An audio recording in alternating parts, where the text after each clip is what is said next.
The Miami Dolphins added a quarterback to the roster early this morning in the form of Tyler Huntley, and I want to welcome him to the squad. And I think the best way to do that is by liking this video. So if he comes across this video on YouTube and clicks on it, he knows that the entire fan base of the Miami Dolphins is behind him. So hit that thumbs up icon to welcome Tyler Huntley to the Dolphins.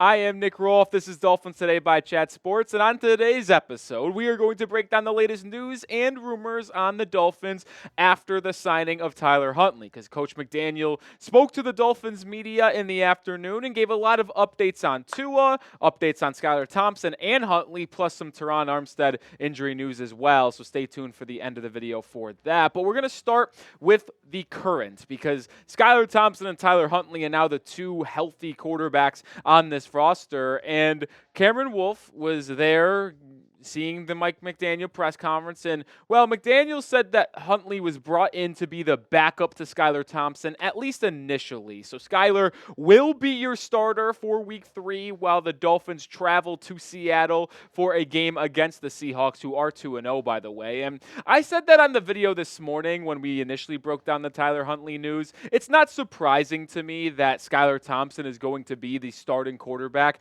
for this week. It's just very difficult to bring in a QB who's been studying an entirely different playbook over the past 2 weeks plus and have him learn the entire playbook and perform it on Sunday. It just feels a little bit unrealistic, right? But either way, I knew Skylar was going to be the starter, but I expect his leash to be short because I'm not so sure Thompson is the correct answer for the Dolphins quarterback question while Tua is out. Now, we don't know how long that's going to be. It remains to be seen if he's going to be placed on IR or not. We'll talk about that in just a second. But it's clear that there is a chance that Tyler Huntley replaces Skylar Thompson as the starter, especially when Mike McDaniel spoke this highly of Tyler Huntley. He said that he was replacing the league MVP, and you can tell from far away that he was a guy that the team absolutely believed he could lead them to victory. And we know that this has been important for the Dolphins in the past, is leadership and the belief in the roster of a guy at QB. They've talked in at depth about potentially having Skylar Thompson be the quarterback and the rest of the team believing in him. Huntley has started a playoff game for Baltimore. It hasn't been the prettiest through the air for Huntley and the Ravens when he got some PT, but he did have the respect of the rest of his teammates, and I think that's a trait that Mike McDaniel and Chris Grier liked a lot when they were scouring the market for potential quarterbacks to add, and I believe Huntley will get a chance over the next 2 or 3 weeks potentially to be the Dolphins starting quarterback. Let me know your thoughts on the situation. Who should start for Miami? I think it should be Skylar Thompson for Week 3 against the Seahawks, but Week 4, unless Thompson goes out and lights it up and leads the Dolphins to a victory, I'd probably take a hard look at Tyler Huntley for Week 4 at home against the Tennessee Titans. All right, let's shift over to the man that they are replacing for the short term, Tua Tagovailoa, as it has not been official, at least in terms of the plan for Tua moving forward. And Mike McDaniel, once again speaking to the media, was asked about that and said that Tua has been doing really well in his interactions with him and other teammates. He's currently downstairs, hanging out, interacting. And he says that the personal interactions are separate from the important expert from medical evaluations. And then another reporter asked him, well, is Tua going to be placed on IR, which would keep him out for 4 games? Not 4 weeks, 4 games. And McDaniel responded saying there's not enough information yet to place Tua on injured reserve. And then once that information comes in from Tua, the neurologist, the experts in the situation, that's when him and Chris Grier will discuss that, what the Dolphins should do going forward with the Miami Dolphins quarterback situation, and specifically Tua Tagovailoa. And like I mentioned, if he is placed on IR this week and that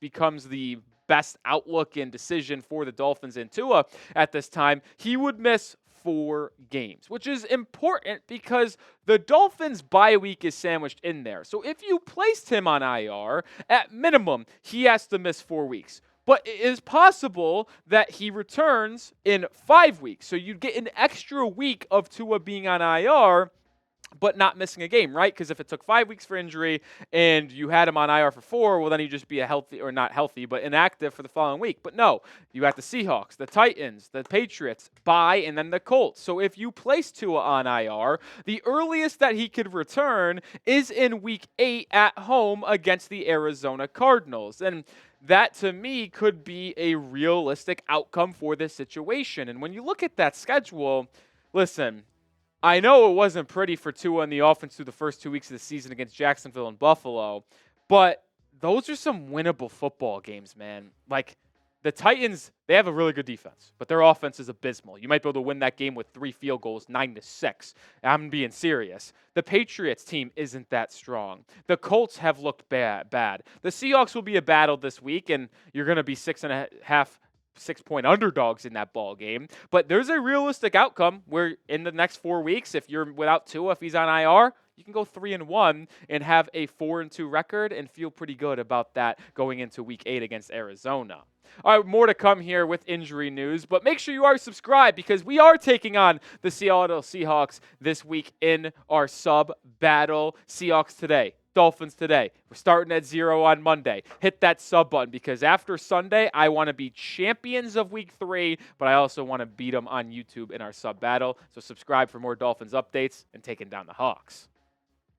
All right, coming up in just a moment, we do have more injury news, specifically on the left tackle for Miami, Terron Armstead, as he does have a shoulder injury. But we're also going to talk about Devonhnhnhn because we do have some positive injury news on the star running back. But first, we got to let you know about Game Time, and couldn't make this episode possible without Game Time. And I couldn't have the most fun and easy experience purchasing tickets without Game Time, because specifically with their new feature called Game Time Picks, that makes getting tickets to see your favorite teams play live even easier, and also just going to concerts and comedy shows. I would have a blast. Game Time Picks filters out the fluff, so you only see incredible deals on great seats, so you don't have to waste time searching through thousands of tickets, and there's nothing worse than just wasting time scrolling on these apps, not finding the best deal possible. You will find it on Game Time. They have the lowest price guaranteed, and if you find a ticket on a separate service in the same exact seat, cheaper, Game Time will credit you 110% of the difference. They also have great insurance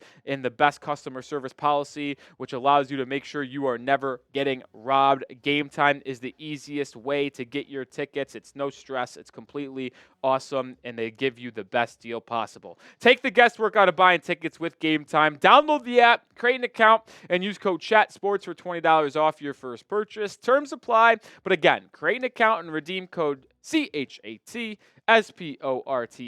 to get $20 off your first purchase. Download Game Time today. What time is it? Game Time. Appreciate them sponsoring today's show. All right, let's shift over to Terron Armstead, the starting left tackle for the Miami Dolphins, because he has a shoulder injury, and Mike McDaniel said he's day-to-day. What it looks like, I feel definitely more of a day-to-day situation, so I'm optimistic, which is good because Terron Armstead is very important. Now, it's no guarantee he plays this week against Seattle, but it would be monumental to have him protecting Skylar Thompson's blind side as the left tackle position becomes even more important with Thompson in at quarterback or Tyler Huntley instead of Tua, because Tua obviously is a lefty, so his blind side is Austin Jackson on that right tackle spot. But when you go back to Huntley or Thompson, you got to have that left tackle spot clean, and that's where Armstead comes into play. And I got to be honest, folks, outside of Tua Tagovailoa, Terron Armstead is as important to this offense as anyone else. And I know some of you might say Tyreek Hill, Jalen Waddle, Devonhnhnhn. I get that. But this offensive line is so much of a question mark on this football team. And it's no questions asked when everyone's fully healthy. Tua's still in at quarterback for Miami.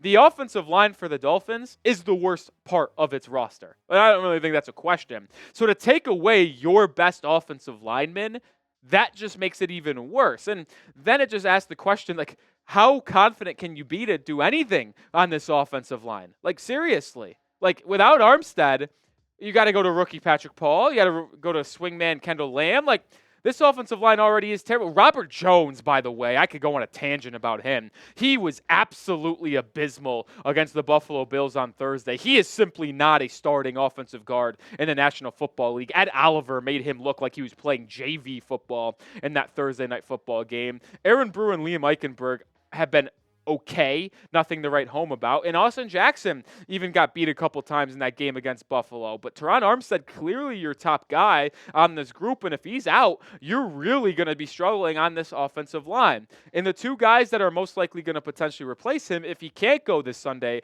against Seattle is Kendall Lamm and Patrick Paul. Now, Kendall Lamm got first crack at it on Thursday against Buffalo, and he performed very, very poorly. Now, it's tough to go in there in the middle of a game and play your absolute best, but it's intriguing to see that Lamm got the first call, struggled so much against Buffalo, and you drafted this rookie in the second round, a top 55 pick, in Patrick Paul to potentially be your long-term left tackle and swing tackle for this season. And I'm curious to see if Terron Armstead can't go, which one they actively go to, because Paul did work with Skylar Thompson quite a bit in the preseason, because Paul played left tackle very extensively in the preseason when Skylar Thompson was the quarterback. So at least there's some familiarity between Skylar and Paul. But the overall arching part of the story is that we really need Terron Armstead to play. And if they want to go on the road in Seattle and pull off the upset, because it is an upset, I think with Tua, you would have probably been favorites in this game. But without Tua and Skylar Thompson being the QB, you are 6-point underdogs. And if you want to win this football game,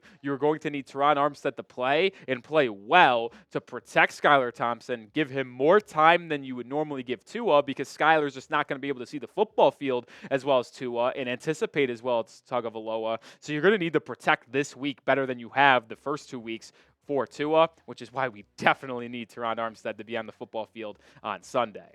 All right, we'll finish out the show with a Devonhnhnhn update because there's no setbacks, which is absolutely terrific to hear. Hn spoke to Dolphins media members today and said that obviously being a DNP leading up to that Thursday night football game with an ankle injury, wondering how he was going to feel in that game and after the game. But he said once they got onto the field and started playing, he felt no limitations in his ankle. And coming out of the Thursday night football game, he did not feel sore whatsoever and is healthy moving forward.